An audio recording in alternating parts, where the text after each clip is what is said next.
బట్టతలతోటి ఇబ్బంది పడుతున్నారా? బట్టతల బాగా ఇబ్బంది పెట్టి మీ క్వాలిటీ ఆఫ్ లైఫ్ తగ్గటం, నలుగురితో కలవటానికని కాన్ఫిడెన్స్ తగ్గటం, అలానే అందరూ ఏదో ఒక మాట అనటం, ఇలా ఇబ్బంది పడుతున్నారు అనంటే దానికి తప్పకుండా హెయిర్ ట్రాన్స్‌ప్లాంటేషన్ అనేది ఒక మంచి మార్గం. ఇది లాస్ట్ అండ్ బెస్ట్ ఆప్షనా అని అడుగుతారు చాలామంది. ఇది వన్ అండ్ బెస్ట్ ఆప్షన్ అని నేనంటాను. లాస్ట్ ఆప్షన్‌గా మనం పరిగణించవద్దు. సర్జరీ కదా! ఇది దీనికలా అని మనం అనుకుంటూ ఉంటారు చాలామంది. అలా కాకుండా హెయిర్ ట్రాన్స్‌ప్లాంటేషన్ అనేది ఒక హెయిర్ రిస్టోరేటివ్ ప్రొసీజర్ అనేది మనం అర్థం చేసుకోవాలన్నమాట. సో, హెయిర్ ట్రాన్స్‌ప్లాంటేషన్ ఏ విధంగా పనిచేస్తుంది? ఎలా చేస్తాము? అనే దాని గురించని నేను మీకు ఈ ఇన్ఫర్మేషనల్ అవేర్‌నెస్ వీడియోలో నేను మీకు డిస్కస్ చేస్తానండి. నేను మీ doctor Raj Kirit, Celestee skin laser and hair clinic Jubilee Hills మరియు కోకాపేట్‌లో chief and founder dermatologist and hair transplant సర్జన్‌గా ప్రాక్టీస్ చేస్తున్నానండి.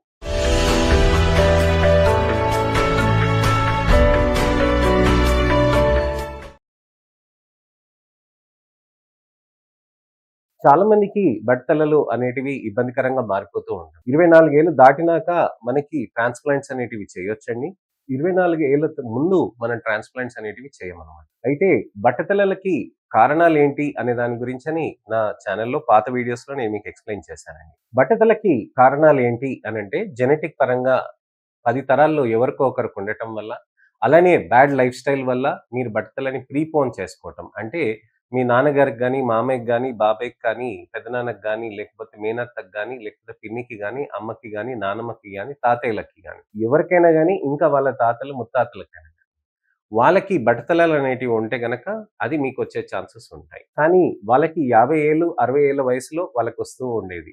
అలాంటిది మీకెందుకు 20 ఏళ్ళకి దాటంగానే మీకు మొదలవుతుంది అనంటే, మీరు లైఫ్ స్టైల్‌ని మార్చుకున్నారు. ఇప్పుడు మీరు గమనిస్తే తాతయ్యలు, ముత్తాతలంతా రాత్రి 8:00, 9:00కల్లా పడుకునేవాళ్ళు. భోంచేసుకునేవాళ్ళు, టైంకల్లా పడుకునేవాళ్ళు. ఇప్పుడు లైఫ్ స్టైల్ ఎలా ఉంది? ఎవరైనా ఖచ్చితంగా 10:00 తర్వాత పడుకుంటున్నారా? లేదు. 11, 12, 1 గంట, 2, 3, 4 ఒకరైతే 6 దాకా పడుకోవటం అనేది 6కి పడుకోవటం అనేది వాళ్ళు చేస్తుండే అనమాట.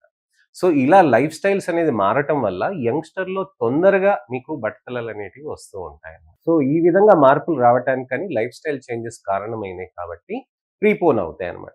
సో, మీరు లైఫ్ స్టైల్‌ని హెల్తియర్ లైఫ్ స్టైల్‌లోకి మార్చుకోవాలి. టైంకి నిద్రపోవటం, టైంకి ఆహారం తీసుకోవటం, టైంకి పౌష్టికాహారం తీసుకోవటం అనేది చాలా ఇంపార్టెంట్. అయితే బట్టతల విపరీతమైన హెయిర్ లాస్ ఉన్నప్పుడు ట్రాన్స్‌ప్లాంట్ చేయగూడదండి. హెయిర్ లాస్ స్టెబిలైజ్ అయినప్పుడు మనం ట్రాన్స్‌ప్లాంట్ అనేది చేయవచ్చనమాట. కొత్త వెంట్రుకల కోసమని మనం ట్రాన్స్‌ప్లాంట్స్ చేస్తాం. కొత్త వెంట్రుకలు ట్రాన్స్‌ప్లాంట్స్ చేసినప్పుడు మనకి రిజల్ట్స్ ఎప్పుడొస్తాయి అనంటే సంవత్సరం దాకా టైం పడుతుంది. సో, బట్టతలకి మనం ట్రాన్స్‌ప్లాంట్స్ చేసుకున్నాక సంవత్సరం తర్వాత మనం ఏమైనా అకేషన్ ఉన్నా, పెళ్లి చూపులున్నా, పెళ్లి అయినా గాని, ఫంక్షన్ అయినా గాని మనం ఆ విధంగా ప్లాన్ చేసుకోవచ్చు. బట్టతలలనేటివి పెళ్లి గావాల్సిన పిల్లలు మాత్రమే చేసుకుంటారా? 40 ఏళ్ళు దాటిన వాళ్ళు కూడా చేసుకుంటారా? 30 ఏళ్ళు దాటిన వాళ్ళు చేసుకుంటారా? ఏ ఏజ్ వరకు చేసుకోవచ్చు అని అడుగుతూ ఉంటారు. 24 ఏళ్ళు దాటిన వాళ్ళ నుంచి 55, 60, 65 ఏళ్ళు, 70 ఏళ్ళకి కూడా మనం ట్రాన్స్‌ప్లాంట్స్ చేయొచ్చనమాట. 50 ఏళ్ళు, 60 ఏళ్ళు దాటిన వాళ్ళకి ఏ విధంగా ఆరోగ్యరీత్యా ప్రాబ్లమ్స్ ఉన్నాయో చూసుకొని, దానికి తగ్గట్టుగా ఎంత అవసరం, ఎంత అవసరం లేదనే దాని గురించని మనం డిస్కస్ చేయవచ్చు. సో, ఈ విధంగా మనం ట్రాన్స్‌ప్లాంట్స్ అనేటివి మనం చేయొచ్చండి. అయితే ట్రాన్స్‌ప్లాంట్ అనేది పెద్ద ప్రొసీజర్ కదా సార్! మనకి తలపైన ఉన్నదానికి మనం చేస్తాం గదా! మళ్ళీ మనకి బ్రెయిన్‌కి ఏమైనా ఇబ్బందవుతదేమో అని చెప్పి చాలా మందికి అపోహలుంటాయనమాట. సో, ట్రాన్స్‌ప్లాంట్ అనేది చాలా సేఫ్ ప్రొసీజర్ అండి. అది ఎలా చేస్తారో ఇవాళ నేను మీకు చెప్తానండి. ట్రాన్స్‌ప్లాంట్ అనేది మనకి ఫస్ట్ హెయిర్స్ అనేటివన్నీ ట్రిమ్ చేస్తారండి.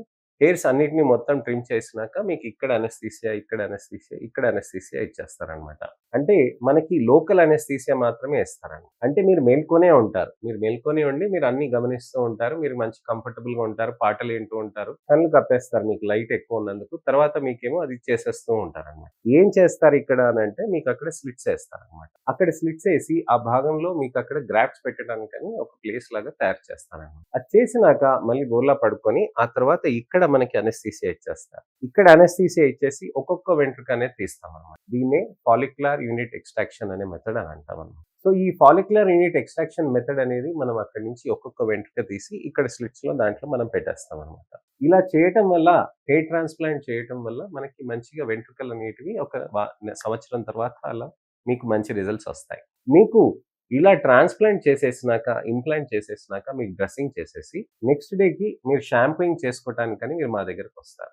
షాంపూయింగ్ చేయించేసుకొని ఆ తర్వాత మళ్ళీ మీరు ఎళ్ళేసి మళ్ళీ మీరు ఒక వారం తర్వాత లేకపోతే 10 రోజుల తర్వాత అయినా మీరు రావచ్చండి. మధ్యలో ఒక 4 రోజు మీరు ఒకవేళ ఇక్కడ ఉంటే గనక డ్రెస్సింగ్ తీయించేసుకోవచ్చండి. లేదంటే ఇంటి దగ్గర కూడా డ్రెస్సింగ్ తీసుకోవచ్చు. గడ్డం నుంచి కూడా ఇక్కడి నుంచి ఈ భాగం నుంచి కూడా తీస్తామండి. ఈ భాగం నుంచి తీస్తే మీకు అసలు కనిపించదనమాట. ఇక్కడ కనిపించకుండా ఒక్కొక్క చుక్క తీసేటప్పటికి మీకు వెంట్రుకలు మిగతా గడ్డం అంతా కూడా మంచిగా నీట్‌గా పెరుగుతుంది. సో, అలా వెంట్రుకలనేటివి బాగా పెరగటం తోటి మనకి మంచిగా థిక్‌గా అవుతూ ఉంటాయి. సో, మనకి ట్రాన్స్‌ప్లాంట్స్ అనేటివి నేచురల్‌గా హెయిర్ లైన్ అనేది కూడా మనం చేస్తామనమాట. High density, ultra density transplants తోటి మనం అది మంచిగా నీట్‌గా హెయిర్ లైన్ నేచురల్‌గా తీసుకొస్తాం. కానీ మనకి డోనర్ ఏరియా కెపాసిటీని బట్టి కూడా మనకుంటుంది. మరి కాస్ట్ డాక్టర్ గారు అని అంటారు. కాస్ట్ అనేది మీ గ్రాఫ్ట్స్‌ని బట్టి మీకెలా ఉంది డోనర్ ఏరియాని బట్టి ఏ విధంగా బాడీ హెయిర్‌కి ఒక కాస్ట్ ఉంటుందండి. స్కాల్ప్ హెయిర్‌కి ఒక కాస్ట్ ఉంటుందండి.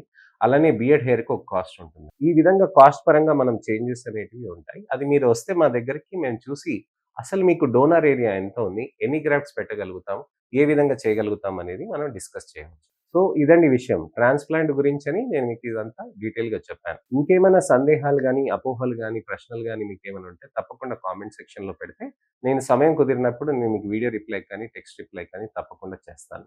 అలానే నెక్స్ట్ ఇన్ఫర్మేషనల్ అవేర్‌నెస్ వీడియోతోటి మళ్ళీ నేను మీ ముందుకు రావాలనంటే తప్పకుండా నా ఛానెల్‌ని సబ్స్క్రైబ్ చేసుకొని నోటిఫికేషన్ బటన్ నొక్కండి. నా ఈ వీడియోని లైక్ చేసి ఎవరికైనా గాని ట్రాన్స్‌ప్లాంటేషన్ కావాలి, సేఫ్‌గా ఉంటాయా? లేవా? అసలు ఏ విధంగా చేస్తారు అనే దాని గురించి ఆలోచిస్తున్నారనంటే తప్పకుండా వాళ్ళకి ఈ వీడియోని షేర్ చేయండి. నన్ను కలవమని చెప్పండి. నా ఈ అవేర్‌నెస్ క్యాంపెయిన్‌లో మీరు కూడా పాలుపంచుకుంటారని ఆశిస్తున్నాను. నేను మీ డాక్టర్ రాజ్ కిరే, Celestee skin laser and hair clinic Jubilee Hills మరియు కోకాపేట్‌లో chief and founder dermatologist and hair transplant సర్జన్‌గా ప్రాక్టీస్ చేస్తున్నాను.